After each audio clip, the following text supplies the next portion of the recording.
End of the week, Frank. Time for real talk. It is. Can't wait. How are you?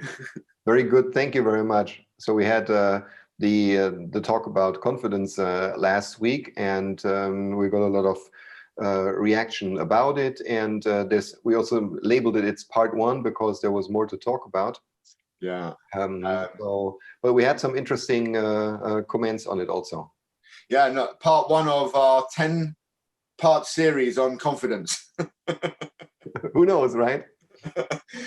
Yeah, do you know what? I was really pleased with the engagement, and I thought, maybe we should pick up a couple of people's points and sort of see some of the links that we can also learn from them and how they might connect with some of the ideas and thoughts we're having.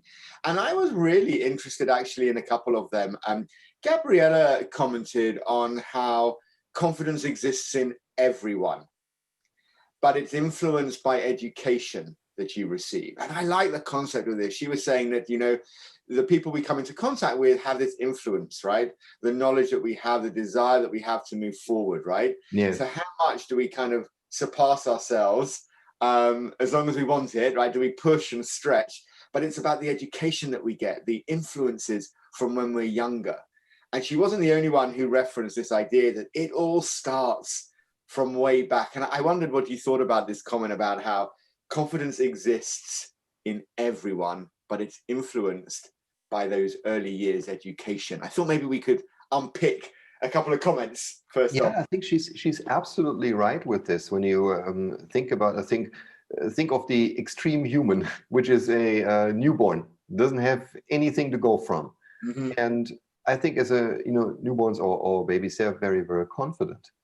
And then they start to learn that certain things, don't get them the reaction that they want or the emotions that they feel good with. And so that's how, already, the world around us shapes whether we can be confident in certain areas or not. I'm quite sure that's how it starts, but it continues there also later on. So as you grow up and the people around you, whether that's your parents, your friends, your teachers, if they encourage a strong self-image in you, and I think then they lay the fundament for you to have it a lot easier to acquire confidence later in your life in areas that you don't have competence in yet.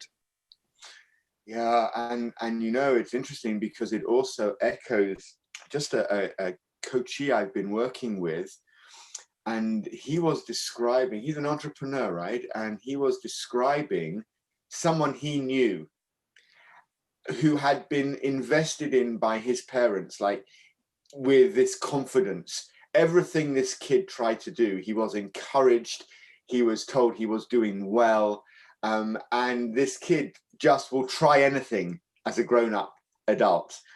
And my coach, he was saying, and I'm always going backwards and forwards, and should I do it or shouldn't I do it? And he feels as though the lack of investment in confidence he got when he was younger really plays a part. And maybe Gabriella's right, Frank, maybe actually, and this is, what I've said all my life as a therapist, we need to blame our parents for everything that's gone wrong. Convenient, Therefore, blame your parents, forgive them, move on, and save yourself thousands of euros and pounds and dollars in therapy, because actually that influence is so key. And it's interesting, isn't it? Because Tess also made a comment on your post that distinguished between confidence and self-esteem. And I quite like what she was saying, right? Because she was talking about it being a form of survival for her as a kid.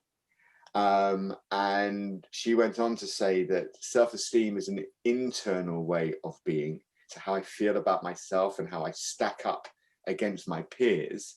And confidence is more about the external and the doing of stuff. And I thought this was quite interesting because for me, she's really talking about and relating almost back to Maslow, that kind of self-consciousness piece. If we move from self-consciousness to self-aware, I believe confidence comes with it. When we're self-conscious, we have maybe low self-esteem. We're worried about what we're doing, how others might think, oh, I can't say that to him because he'll say this. We have this whole internal dialogue that pushes our self-esteem back and stops us from experiencing things that can give us confidence. So I wonder your feeling about this distinction Tess is making between self-esteem being that internal thing, it's an internal way of being, and confidence is the external, the doing. You may have low self-esteem, but if you publicly do stuff, you can appear confident. It reminds me of the analogy, of the swan, frantically flapping its feet under the water, but on the surface looks so graceful and beautiful, and neck tall, stands quite erect, and really looks and appears confident. I don't know what your feelings are on that comment. I like that one myself. I like that also, and I think also she's spot on with this comment. Self-esteem, I think, is also something internal that has to do with the view of yourself. And it influences the ability to acquire confidence later. It's possible let's say, I think you also mentioned this last time in this context, fake it till you make it. You can do that. You can acquire confidence, and inside of you, you're terribly afraid that, I don't know, that you come out as a fraud or something like that, And I think it's possible, and then maybe over time, the confidence will also help your self-esteem. But it makes it so much harder if you struggle with self-esteem to acquire confidence. I'm pretty convinced about that. Look, Frank, I know that to be true. I see it in therapy patients. I see it in clients. You would have seen it as a manager. I have no doubt when you were managing big teams, you'd have had people where you would have seen their potential, but they couldn't see it for themselves. I'd be interested actually maybe in unpacking that a little bit, because you had a vast array of groups across culture, across regions. So you'd have seen so many different types of people with confidence challenges. Even when you were maybe giving them that confidence, or you were showing your confidence in them, it still wouldn't necessarily change that self-confidence. People can show. I wonder what you observed when you kind of reflect now on some of those people in your teams, when even though you were saying, well done, that was great, you did good, I like when you did this, you could still see that the way they looked in the mirror, they saw a mouse, not a lion. Yeah, I think what happens there is actually the following. So let's assume one situation of many possible one, that somebody believes from a self-esteem perspective that he's kind of not worthy or important enough to speak up and share his idea for a solution to a problem. Mm-hmm. So in this sense, you would be talking about an associate that always stays quiet, although you think he's probably genius, but it's something that is holding him back. Probably he learned at some point during his life that the way he can operate the best with this environment, maybe it was his parents, maybe it was the group of friends at school, if he wouldn't speak up too much, that worked better for him, right? And so if I come now as a manager and express that I have extreme confidence in their ability and in their genius, and that I really want them to speak up, then that creates a conflict in their beliefs. So one is I should be staying silent, and the other one is, hold on a minute, somebody thinks I got something valuable to share. Mm-hmm. And so I think what I would be doing, or someone would be doing, by expressing that they believe in them, is that it influences their ability to acquire confidence, but it may not be enough. It depends on how strong, how unsafe it will feel for this individual to let go of that behavior that they learned is safe for them. I just got a ping come up, I'm sure you heard it on my system, to tell me it's Halloween this weekend. Right. Really helpful halfway through a real talk.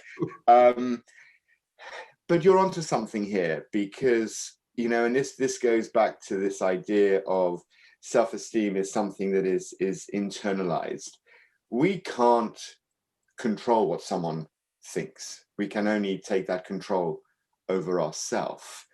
And how we view ourselves plays a massive part in confidence. And I think it's worth distinguishing, right?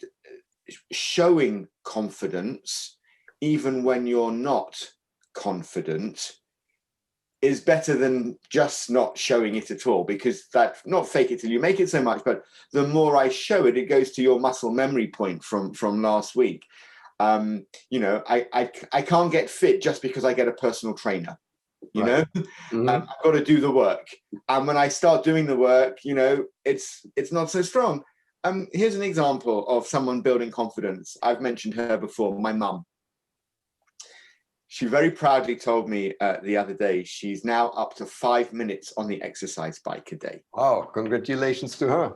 Right. You know, she started with just 2 minutes. She's telling me she's got muscles in her legs she didn't know she had, that she'd forgotten in the last 45 years that she had. Now, when we put the bike up for her at the beginning of lockdown, you know, she wasn't confident to even get on it. But very slowly but surely, she went on just for 30 seconds, then a minute, then 2 minutes. Now she's up to 5. And now she's thinking, how do I move from 5 to 10 minutes? Right. She's starting to plan, and you can see, and she's 75.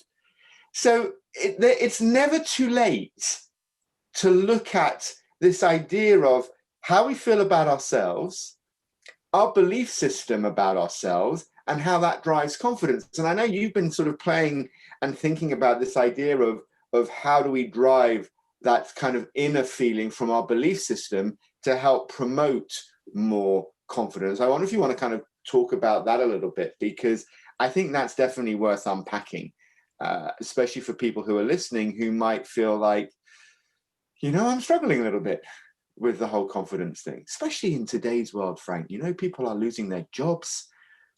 We've got people at, you know, ages of their life and career where finding a job is not so easy anymore. You know, they're past that point where they don't feel as though they can add as much, or, you know, they're maybe 5 years away from officially retiring. Who's going to want them? The confidence is taking a real bashing. People's confidence to go out and travel, you know, take public transport, take an aeroplane somewhere. The world we're living in, I think, is forcing these self-esteem and beliefs on us again. They're like reawakening our worst feelings. How do we go about kind of changing things so that we look at it in a positive way? Because it's never too late to nurture ourselves. Yeah, I agree. And I really want to say again that I love the story of your mom, because she probably did something, I don't know, instinctively, or maybe you helped her, I don't know. But she went from having the belief that something may not be possible for her to actually saying, it is possible for me. So she changed her belief. And I think that's at the core of a lot of those, you know, confidence issues. That you have to figure out, what is it that I believe as a core belief about myself, and really, probably you have to really spell that out. I mean, literally, so that you understand what it is that you're really thinking about yourself, and what are then from that the beliefs that are supporting this core belief. So, for example, let's say my core belief is I'm not worthy of love. Okay, so as an example, It's a great one. and probably also a very difficult one. I'm not sure if I actually am happy with having chosen that right now, but let's say that's your core belief, and then you have surrounding beliefs that seem to support that. For example, I'm not sure if my parents actually ever wanted me. I'm not sure if people enjoy my company, and so that you have these other doubts and beliefs in you. And this just is continuously going to drag you down a hole. And I'm convinced, and we talked about this a number of times somehow, that what you choose to believe, you will find evidence for that it's correct. So every belief that we have, we fortify over time, and it gets, it becomes a fact for us. So hypothetically and practically, I think the only step that you can take is to, once you become aware, what is it actually that I believe, that you make a decision to replace that with another belief. And for a little while, act as if that's your belief. And that's when you start to acquire the evidence that your new belief might actually be valid. And that sounds, I don't know. I know when I hear myself say it, it sounds like that's some bullshit theory. But at the same time, when you think about this, that's your best tool. Frank, right? There's so much data now that qualifies and quantifies what you say to prove it to be true. Because part of it is creating the muscle memory for our body.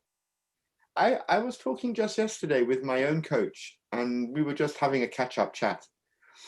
And she's a clinical psychologist by profession, but works as an executive coach. And we were talking about helpful and unhelpful behaviors. And throughout our life, we adopt behaviors that in the moment help us through a certain time. You were talking about the individual who maybe doesn't speak up.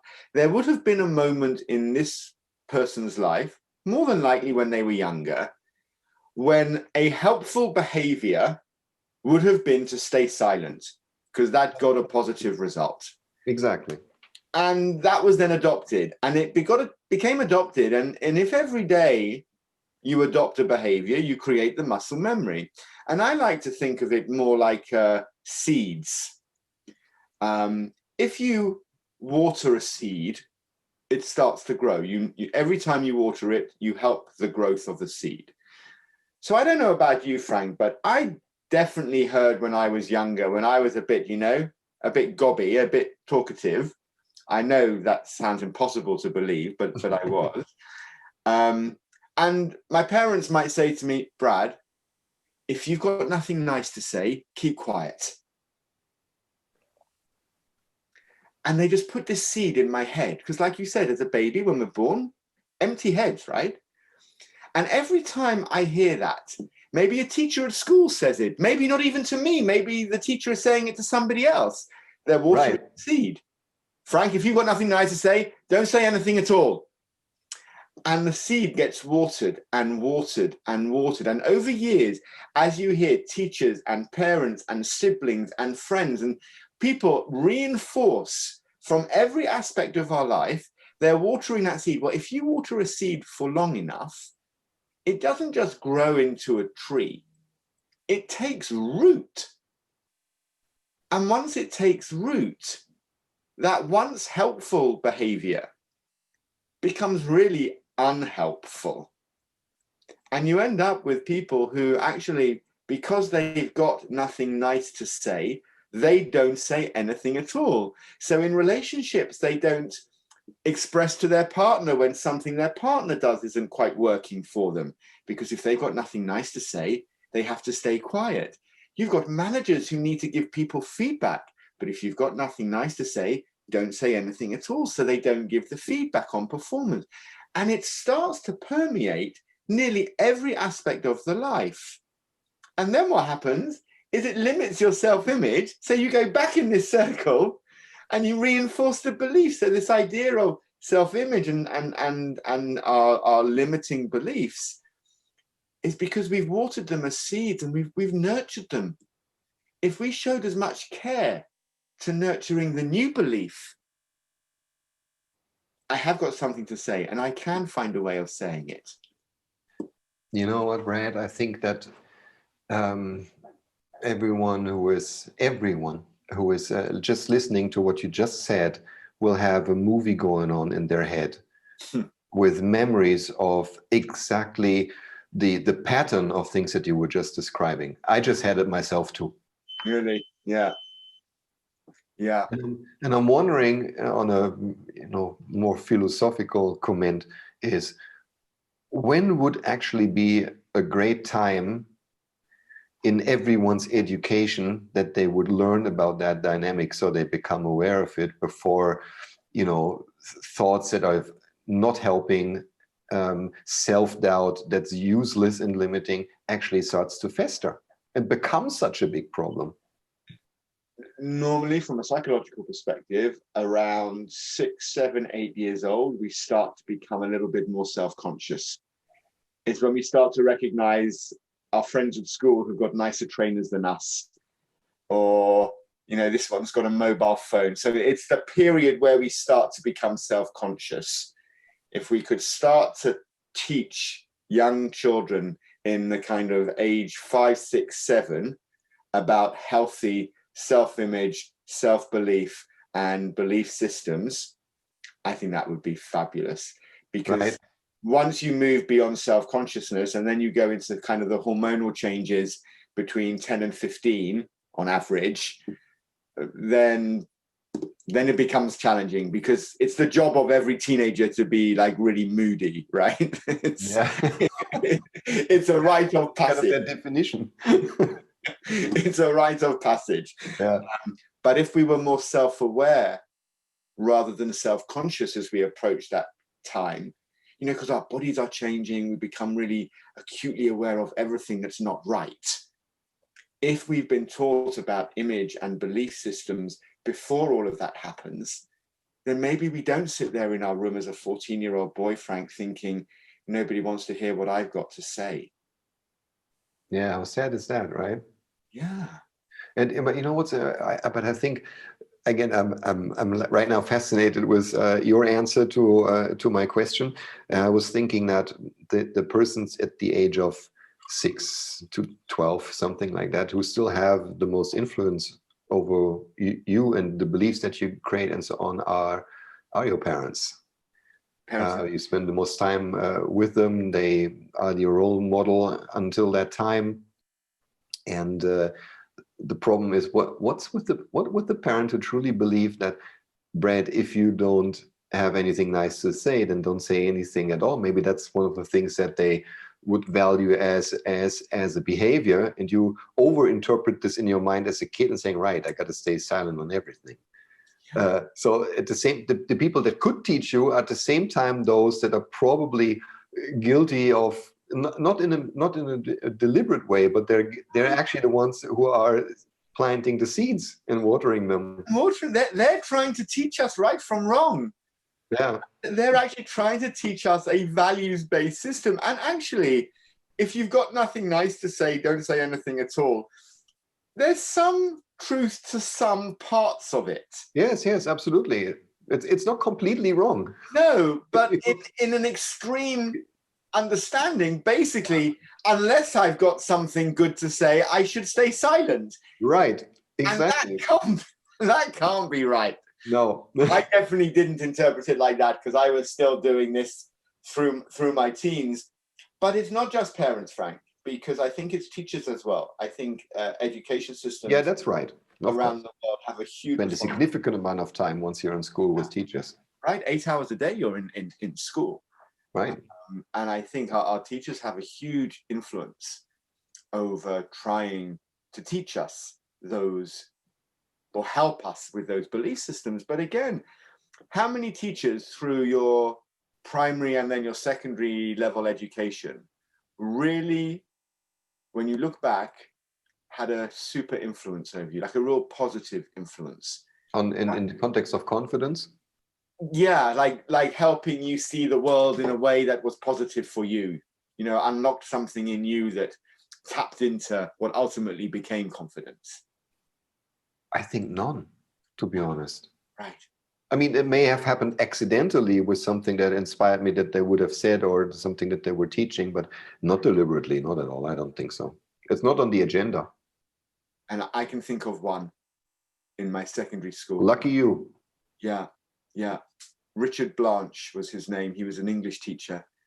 And every Friday he would make us bring in records and we would play music and like dissect the lyrics of songs instead of writing essays for English. And then he'd give us homework over the weekend, which was to, you know, find another song for next week and he'd give a theme. And he invested time in all of us, helping us unlock things in ourselves that we didn't even know was there. But I had probably 50 teachers over the course of my education. And I can think of one. It's not a great rate, right? No. I love to pose a question out there for people to think about, right?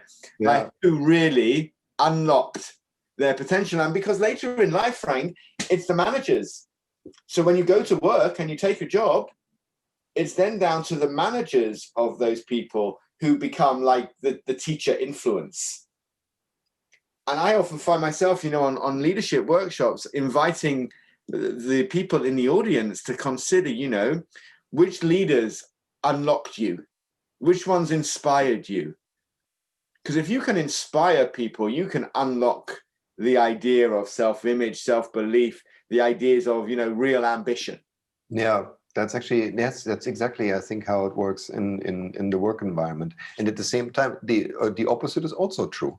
Mm-hmm. If you have a manager who constantly makes you feel less worthy, then the opposite will happen. You will lose confidence. Even maybe you may have started out confident, but then when you're in an environment where everybody keeps telling you, Frank, shut the fuck up.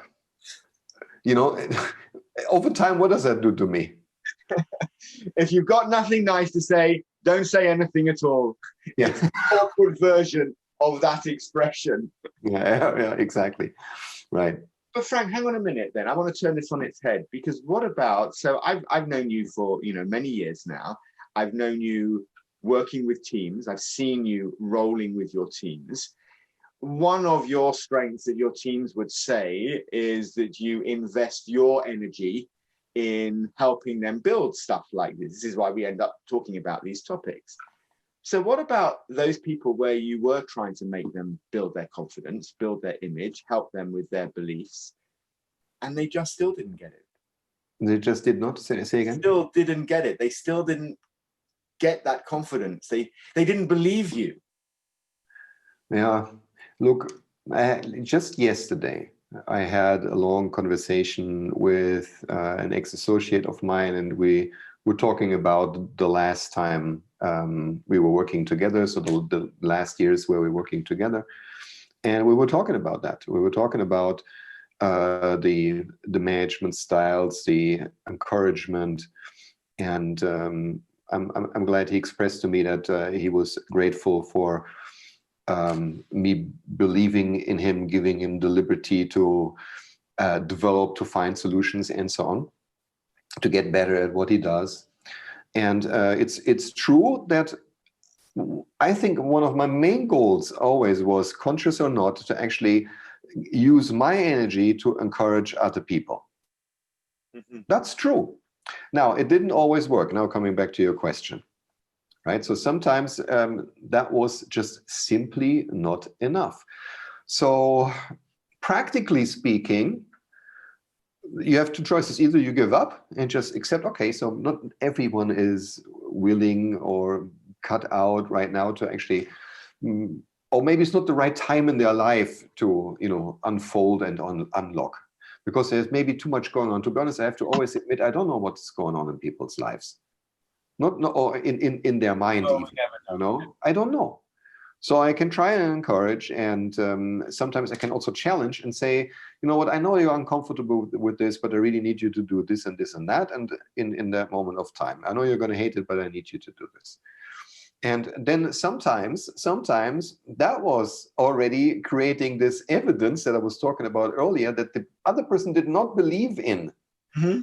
That gave him this first inkling of evidence, like, maybe I can do this. Oh, wow, I can do it. That wasn't half bad, what I just did, you know. Somebody came up to me after the presentation and said, I really like that. And they didn't expect that to happen. So as an example, of course. And so sometimes you can push people a little bit to making those experience. I also think what parents often have to do and teachers often have to do is kind of force someone to say, I hear you don't like it, but you still need to do it. And if that can result in that you just make these experiences, I say. But you know, Frank, when you're saying that, what jumps into my head is the fact that we have to practice this.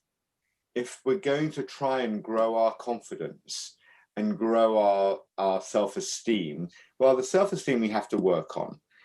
And that's part of some deep, assessments of ourselves and try and understand ourselves better. But to link to our confidence piece, for me, it's just about, you mentioned before, confidence breeds competence. Competence breeds confidence. And there's a great story, in 2003, England won the World Cup rugby in Australia by beating Australia in the final with almost the last kick of the game. And the penalty taker, Johnny Wilkinson, has to take this penalty from the left-hand side of the pitch. Last seconds of the game. If he scores this, England win the World Cup. Imagine the heroes, right? So he was asked in an interview, how confident were you that you could score this penalty to win the game? Were you nervous? And he goes, why would I be nervous? And the interviewer's going, because if you score, you're going to be a hero. You've won the World Cup for your country. If you miss it, you lose the World Cup. And he just looked straight at the interviewer and he said, I was never going to miss that. I've taken that penalty thousands upon thousands of times. That's why I practice. I practice every day so that when I'm in a stressful situation, I have the confidence to do it. And when I remember one of the first times I saw this interview, I thought, yeah, do you know what? By doing something over and over and over again, it means that in the moments when you really need it, you won't have to think about it. You'll be able to just draw on the confidence that you can do it. But if you don't try it, so if we've got people who don't want to practice, say, useful thoughts rather than negative thoughts, we won't be able to help those people change their thinking styles because they're not prepared to change the wiring. Yes, that makes sense. I love that what you just said. Practice the useful thought. Yeah. Maybe that's for this episode of Real Talk, the advice, the challenge for everybody, where we're just saying, practice a useful thought. Practice thinking it. Yeah, and see how it feels. It will feel very strange to start with, by the way. One of our colleagues, one of the coaches we work with, William, he is a firm believer in mantras. And for him, whenever that negativity or a lack of confidence or he's questioning himself, and as a coach, I've seen him do it with coachees, he helps them develop their own mantras, which are these useful thoughts. And then you start to use them every day, and then you can call on them when you need to.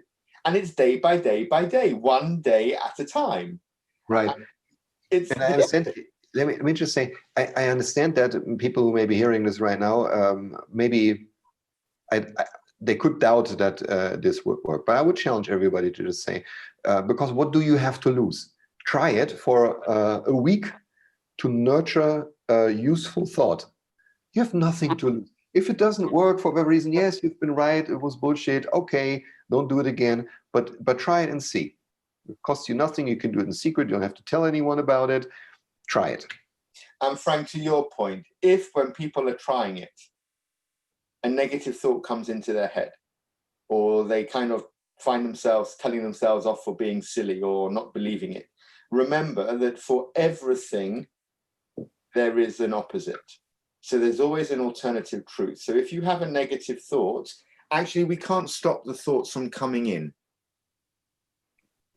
but we can control how long they stay there for. So if we're getting a negative thought come in, acknowledge it, and then give the exact opposite. Give a positive to balance it out. Yeah. And that's the bit that will require the effort, where And people may feel but that it's very doable. You just have to have the awareness that that's how it works, but it's very doable. I think that's a perfect pause point for this episode. It is. Giving some homework. I think you and I should talk about our positive thoughts that we lean into this week, next time we sit down together. Let's do that. All right, Brad. Love it. Frank, always a pleasure. See you next time.